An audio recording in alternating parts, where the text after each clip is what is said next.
साथियों नमस्कार। पटना बिहार से मैं अमिताभ कुमार दास, IPS 94 बैच, और आप देख रहे हैं मेरा अपना YouTube चैनल दास बोले बिंदास।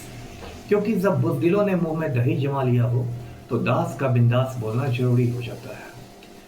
साथियों, खबर आ रही है कि राजधानी पटना के एक बड़े सरकारी अस्पताल में एक मुर्दे की आंख गायब हो गई है और इस पर विवाद छिड़ गया है कि आंख डॉक्टरों ने गायब की है या चूहों ने। इस वीडियो को आखिर तक दिल थाम कर देखिए। साथियों, पटना में एक बड़ा सरकारी अस्पताल है NMCH, Nalanda medical college hospital. आप जानते हैं काफी पुराना है। ये घटना वहीं की है। हुआ ऐसा कि 3-4 रोज पहले नालंदा जिले में एक चिकसौरा थाना है, वहाँ एक हुडारी गांव है, उसमें एक युवक था, नाम था फंटूस कुमार। उसको कुछ अपराधियों ने पेट में गोली मार दी। अब नालंदा के डॉक्टरों ने देखा कि स्थिति कुछ गंभीर है तो उन्होंने कहा कि यहाँ इसका इलाज नहीं ठीक से हो सकेगा, इसको पटना ले जाइए, NMCH ले जाइए। तो उस घायल युवक के जो परिजन थे वो उसको NMCH ले आए। NMCH में उसको ICU में रखा गया, उसकी सर्जरी हुई, उसको बचाने की कोशिशें हुई, लेकिन ज़्यादा घायल था, गंभीर रूप से घायल था, तो उसकी जान नहीं बच सकी, वो चल बसा। इसके बाद डॉक्टरों ने परिजनों को खबर दी कि युवक की मौत हो गई है। परिजन क्या करते, रोते धोते पहुँचे बॉडी को लेने के लिए, शरीर को लेने के लिए। तो यहाँ उन्होंने देखा कि शरीर का जो बाईं आँख है उस युवक की, लेफ्ट आई, वो लेफ्ट आई गायब है। अब परिजनों ने हंगामा खड़ा कर दिया। एक तो पहले ही से वे दुखी थे कि एक नौजवान की हत्या हो गई है और उस पर से जो शव है वो भी ठीक हालत में नहीं, उसकी बाईं आंख गायब है। परिजनों ने हंगामा कर दिया, विधि व्यवस्था की समस्या हो गई। उसके बाद पुलिस पहुंची, कोई जांबाज ASP हैं पटना में कि वो पहुंच गए। उसके बाद लोगों को शांत कराया गया। जो पुलिस वहाँ के जो सुपरिटेंडेंट हैं NMCH के, जो अधीक्षक हैं, कोई डॉक्टर विनोद सिंह हैं, उन्होंने कहा कि हमें ऐसा लगता है कि चूहों ने ऐसा किया है और चूहे ऐसा कर सकते हैं, लेकिन फिर भी हम लोग इसकी जांच कराएंगे। और उन्होंने एक जांच कमेटी का गठन कर दिया, उसमें 4 डॉक्टरों को रखा गया। अब जांच कमेटी की रिपोर्ट का इंतज़ार है। तो ये पूरा मामला है। अब देखिए, इसमें चूहों को ब्लेम करना तो एक बिहार में अजीब स्थिति हो गई है। बिहार में नशाबंदी के बाद बहुत जगह शराब जब्त की जाती थी पुलिस के द्वारा। वो शराब की जो बोतलें थी वो थाना में माल खाना होता है, माल खाना में रखी जाती थी। सैकड़ों बोतलें रहती थी। बाद में पता चलता था कि सबकी शराब ही गायब है। हंगामा होता था तो थाना प्रभारी सफाई में कहते थे कि सारी शराब जो है वो चूहे पी गए। अब ये चूहों पर ब्लेम करना बहुत सुरक्षित मामला है, क्योंकि न चूहों को आपको गिरफ्तार करना पड़ेगा, न चूहों को आपको चार्जशीट करना पड़ेगा, न चूहों का आप स्पिरिट ट्रायल कीजिएगा, न चूहों की आप कुर्की कीजिएगा, न चूहों को पकड़ने पर आपको इनाम घोषित करता है। तो माल खाने की सारी शराब जो है वो चूहे पी जाते हैं। अगस्त 2008 में आपको याद होगा एक बहुत बड़ा हादसा हुआ था बिहार में, त्रासदी हुई थी। कोसी का कुसहा तटबंध टूट गया था और उससे जल प्रलय आ गया था। सैकड़ों गांव डूब गए थे, जान माल की बहुत क्षति हुई थी। मतलब पूरी कोसी नदी की विनाश लीला हो गई थी।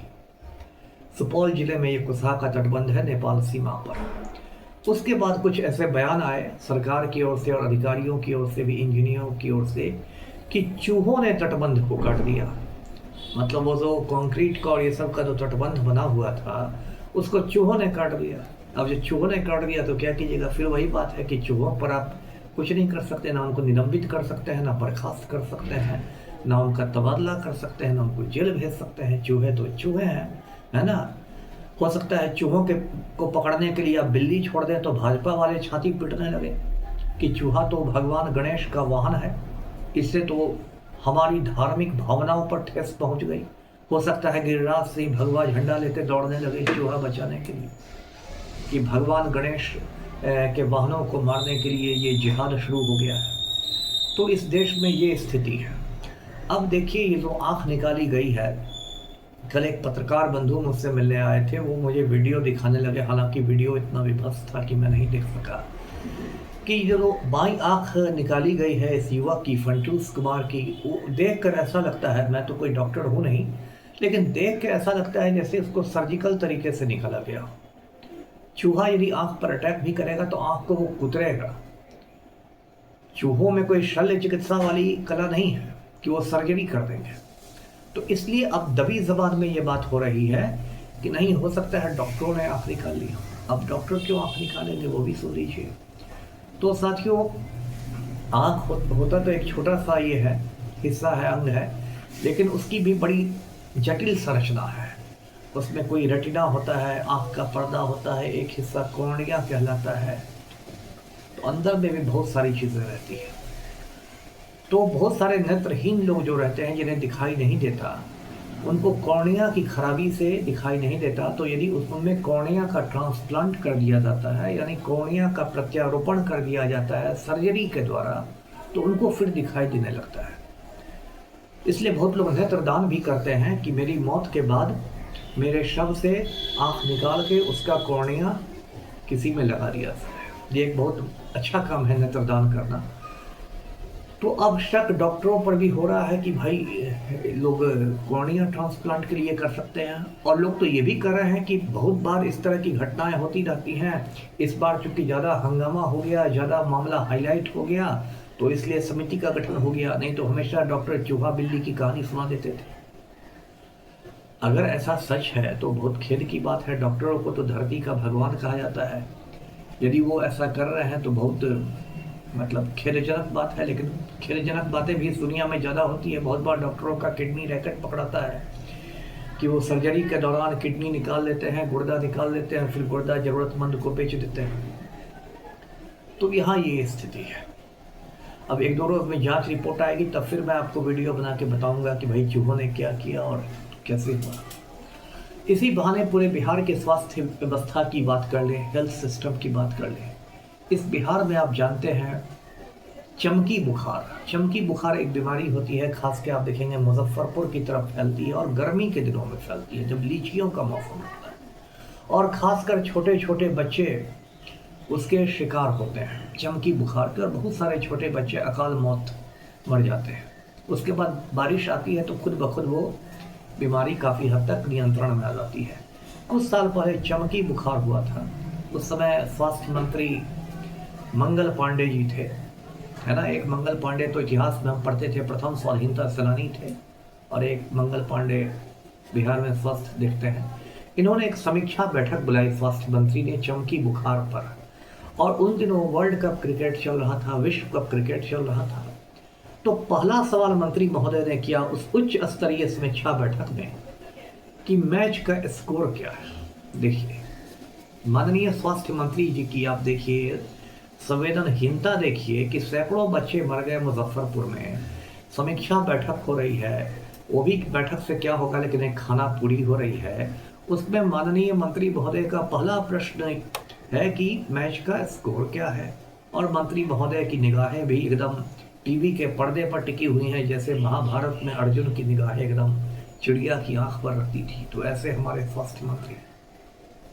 और बिहार में स्वास्थ्य का कहना ही क्या, जब कोरोना महामारी जो थी, कोविड-19 का जो पैंडेमिक चल रहा था, वो जब बिल्कुल चरम पर था और लोग कीड़े मकोड़ों की तरह मर रहे थे, ऑक्सीजन के लिए तड़प तड़प के मर रहे थे, उस समय पप्पू यादव ने इस बात का खुलासा किया था कि सारण जिले में राजीव प्रताप रूडी, जो कि माननीय सांसद हैं, उनके कोटे के, उनके अंदर के लगभग 70-75 एम्बुलेंस छिपा के रखे गए थे, तिरपाल और चीज़ों से ढक के रखे गए थे।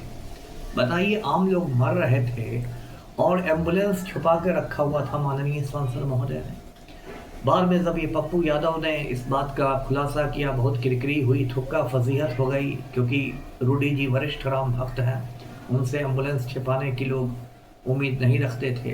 तो उन्होंने कहा कि नहीं, ड्राइवरों की कमी थी, मैंने तो पत्राचार किया था, डीएम को लिखा था, इसको लिखा था। तो वो बात भी फेंका फेंकी में चली गई। ये बिहार में स्वास्थ्य की हालत है। अब एम्स की बात भी कर ही ली जाए। बिहार में अभी एक एम्स तो पटना में है, दूसरा एम्स दरभंगा में बनने जा रहा है। अभी मोदी जी ने 13 तारीख को भूमि पूजन किया, लेकिन मोदी जी तो मोदी जी हैं, झूठ बोलने के लिए ही दुनिया में उनका अवतरण हुआ है। तो 2-3 साल पहले मोदी जी ने कह दिया था कि भाई दरभंगा में एम्स खुल चुका है और वहाँ इलाज शुरू हो चुका है। उसके बाद आजकल सोशल मीडिया का ज़माना है, इसलिए झूठ बोलना एक चुनौतीपूर्ण कार्य हो गया है, क्योंकि तुरंत आपके झूठ का भंडाफोड़ हो जाता है। उसके बाद सोशल मीडिया पर वो जो ज़मीन ली गई है, मैं खुद संयोग से दरभंगा का रहने वाला हूँ, वो जो ज़मीन ली गई है शुभम में ली गई है, शहर से काफ़ी बाहर ज़मीन ली गई है। उस ज़मीन पर उस समय मिट्टी भराई का काम भी चालू नहीं हुआ था, है ना। मतलब ज़मीन में पूरा पानी भरा हुआ था, और पानी में आप जानते हैं मिथिला के लोग मछली प्रेमी होते हैं, लोग जाके बंसी लगा के बैठे हुए थे। कोई पोठी पकड़ रहा था, कोई मांगुर पकड़ रहा था, कोई सिंघी पकड़ रहा था, जिसकी किस्मत में जो मछली आई वो पकड़ा रही थी। मैं उस समय दरभंगा में रहता तो मैं भी एक बंसी लेके चला जाता। तो मिट्टी भराई का काम शुरू नहीं हुआ, पूरी ज़मीन में पानी भरा हुआ है, और देश के प्रधानमंत्री, वो भी कोई छोटा मोटा आदमी नहीं, लखीसराय का वीडियो नहीं, देश के माननीय प्रधानमंत्री डंके की चोट पर कह रहे हैं कि हमने एम्स बनवा दिया। अब जो दरभंगा में भूमि पूजन हुआ है, इसको भी देखिए ये कब तक बनता है। मेरा तो बचपन ही पूरा दरभंगा में गुजर गया। मैं जिस इलाके में रहता था बेता चौक में, वो पूरा एरिया ही मेडिकल एरिया है। कहीं हॉस्पिटल रोड, कहीं मेडिकल कॉलेज, कहीं डॉक्टर्स कॉलोनी, कहीं ये क्लिनिक, एक्सरे क्लिनिक, पैथोलॉजी, ये वो। वहाँ मैंने देखा है कि किस तरह से दलालों का मतलब एक जाल बिछा रहता है, किस तरह गरीब मरीजों का शोषण होता है। वहाँ नेपाल तक से लोग आते हैं, गरीब लोग इलाज के लिए, और किस तरह उनको लूटा खसोटा जाता है, उनका खून चूसा जाता है। और अब राजधानी पटना में मुर्दे की आंख चूहे खा रहे हैं। मतलब बिहार में जिंदा लोग तो सुरक्षित थे नहीं थे, है ना। अब तो बिहार में ऐसे हालात हो गए हैं कि मुर्दे भी असुरक्षित महसूस कर रहे हैं। मुर्दों में भी दहशत फैल गई है कि किस मुर्दे की आंख निकल जाएगी, किसका कान कट जाएगा, किसका गुर्दा निकल जाएगा, किसका जिगर निकल जाएगा। तो यही बिहार है, और देखते रहिए पलटू राम का बिहार। वीडियो को लाइक कीजिए, शेयर कीजिए और चैनल को सब्सक्राइब कीजिए। धन्यवाद। जय हिंद।